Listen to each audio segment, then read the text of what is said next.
Now I finally figured it was time to film a video on my project car, my 2002 Volvo V70 Cross Country.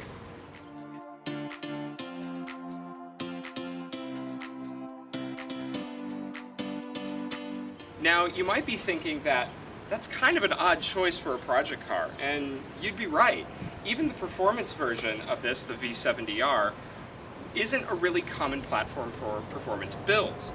However, this car kind of has a special place in my heart. Some very close family friends of ours purchased this car brand new in 2002, and my parents went on and then bought it from them in 2004, and we've basically owned it ever since. I grew up in the back seat of this thing, going to swim practice, Boy Scouts, going camping all over California, going on road trips to the desert, and it kind of became a part of our family.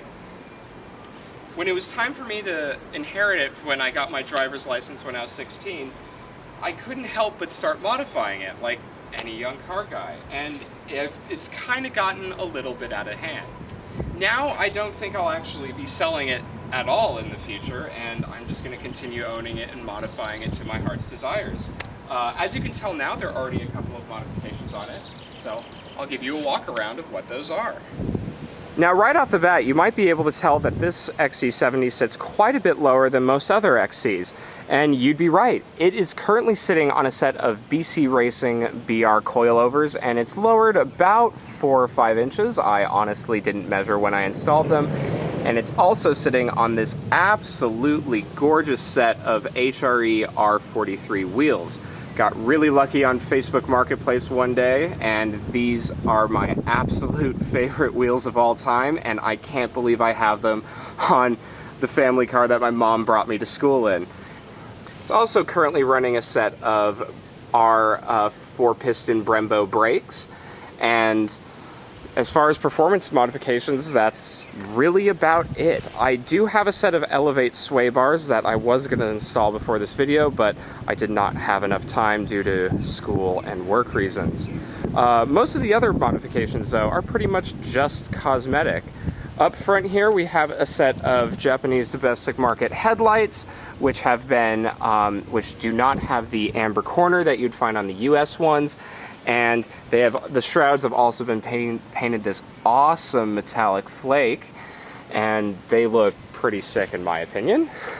Also, exterior wise, I have deleted the roof rack rails and instead gone with this clean shaved look from a regular V70 T5 or non-turbo. It also has these regular V70 painted color mirrors. They're a lot smaller than the standard cross-country mirrors. Moving around to the back, I've got a OEM V70R spoiler, color matched, and a set of 05 to 07 taillights. And as far as exterior modifications, that's about it. On the inside, it's kind of a mixed bag right now. It's currently a project, and so it is quite unfinished, but there are some cool things in here. There's a 05 and up center stack with an Android head unit. Got a set of S80 executive turned aluminum dial gauges, and this really good looking V70R stitched cover for the gauges. And I'm currently in the process of installing a set of Sparco F200 buckets. That's why there isn't one on the passenger seat. We're still working on a bit of a more secure mounting method. Sadly, though, that brings us to the transmission. These all came stock with automatics, and this is no exception. If you know anything about XC70s, they're known for having really terrible transmissions, especially on these 01s and 02s that have a tendency to fail. And this one is no exception. This one's starting to go. It's amazing, though. This original trans has lasted about 228,000 miles, so I'm kind of impressed, but I have some other bigger things in store. Under here, it's pretty much the same story, nothing special. It is the stock 2.4 liter light pressure turbo 5-cylinder that has basically been unmodified since new. There is this snob intake pipe. I only added that because the original plastic one began to fail, but it was worth it at the time. But This engine has over 228,000 miles on it now, and I kind of want to give it a new lease on life. Now, it does kind of suck that this car is an automatic, but I kind of have a workaround for that. About a year ago, I purchased a 2006 V70R parts car. It had been sadly wrecked by an old man who wasn't paying attention on a highway, but it has all of the parts that I want for my perfect XC70.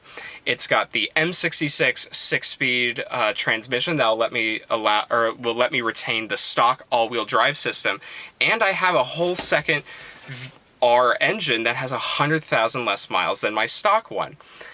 And as cool as an R-engined XC would be, that's not quite far enough.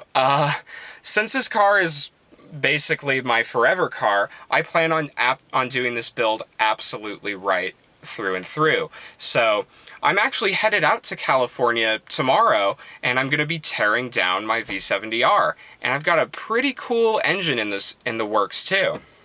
For the engine build, I'm looking to have the block sleeved with Darton sleeves, go with Wiesco pistons and K1 rods, and do the full works. I want this car to be powerful, fun, but most importantly, reliable. I want to be able to get in this car and drive anywhere and know that nothing's going to break.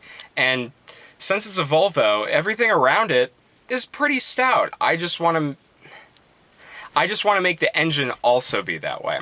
Now, because I'm headed to California tomorrow, I'm actually not going to be able to film another video with this car for probably about a month.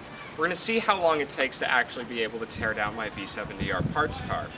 However, I greatly appreciate your time. Thanks for watching, and if you liked it, please like, comment, and potentially think about subscribing.